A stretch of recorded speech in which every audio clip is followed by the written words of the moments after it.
जय श्री राम, वंदे मातरम, भारत माता की जय, जय मां करणी। मैं धर्मेंद्र सिंह राजपूत, प्रदेश उपाध्यक्ष श्री राष्ट्रीय राजपूत करणी सेना।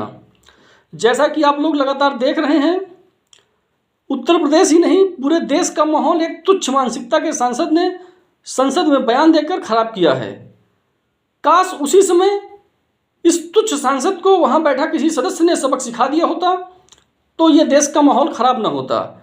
उसके बाद करणी सेना अपने तरीके से इससे बात करने इसके आवाज़ गई हुई थी, जहां पर इसने गुंडों को बुला रखा था जिन्होंने पत्थरबाजी किया और जिसमें पुलिस व हमारे करणी सैनिक, हमारे पदाधिकारी चोटिल हुए।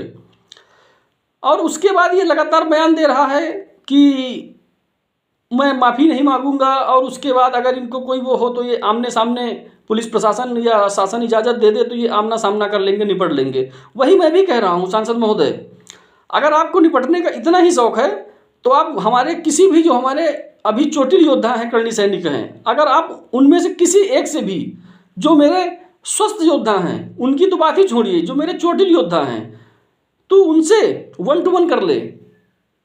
अब तू रोएगा कि मेरी एज इतनी है तो मैं ये भी कहूँगा कि मेरे योद्धा चोटिल हैं, तो मेरे किसी भी चोटिल योद्धा से अगर तेरी हैसियत है 1 to 1 कर ले।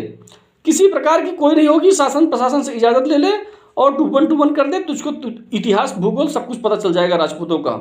और रही बात, तूने एक ऐसे महान योद्धा जिसने अपना सब कुछ कुर्बान कर दिया, सर्वोच्च न्यौछावर कर दिया, मुझे लगता है तुमने उन पर टिप्पणी करके तूने बताया है कि तू, हो सकता है कि तेरे अंदर किसका ब्लड है भगवान जाने, मैं नहीं कहूँगा, गंदे शब्द का प्रयोग करना मेरी आदत नहीं हो सकती है, लेकिन तूने जिस योद्धा के बारे में बात किया है, मुझे लगता है कि अगर तू अपने पूर्वजों से एक बार उनसे पूछ लिया होता तो ऐसी टिप्पणी न करता। इसके साथ साथ मैं समाजवादी पार्टी के अध्यक्ष अखिलेश यादव जी से पूछना चाहता हूं कि अभी चंद दिनों पहले एक भाजपा के नेता ने, रूपाला ने कुछ कमेंट किया था, उस समय तुम्हें ठाकुरों की बहुत चिंता आ रही थी और आज तुम क्षत्रियों का ही विरोध कर रहे हो।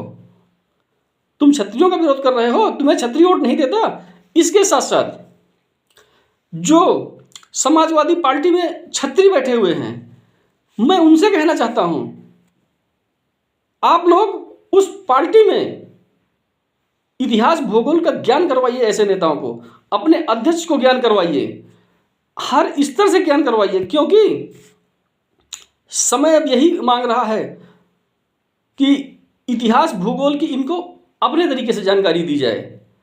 और जिस प्रकार से कुछ लोग करणी सेना को लेकर टिप्पणी कर रहे हैं, तो आप लोगों को करणी सेना के बारे में बताने की जरूरत नहीं है।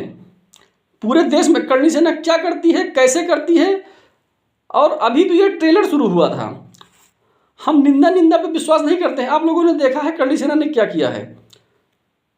हम लोग भी शांति चाहते हैं, हम लोग किसी प्रकार की हिंसा पर विश्वास नहीं करते हैं, लेकिन जब व्यवस्थाएं लगातार पूरे देश में ज्ञापन दिए जा रहे हैं, लगातार इससे कहा जा रहा है कि ये गलती अपनी स्वीकार करे, उसके बाद भी जब ये अपनी बात नहीं मानता है तो करणी सेना अपने हिसाब से अपना कानून चलाती है।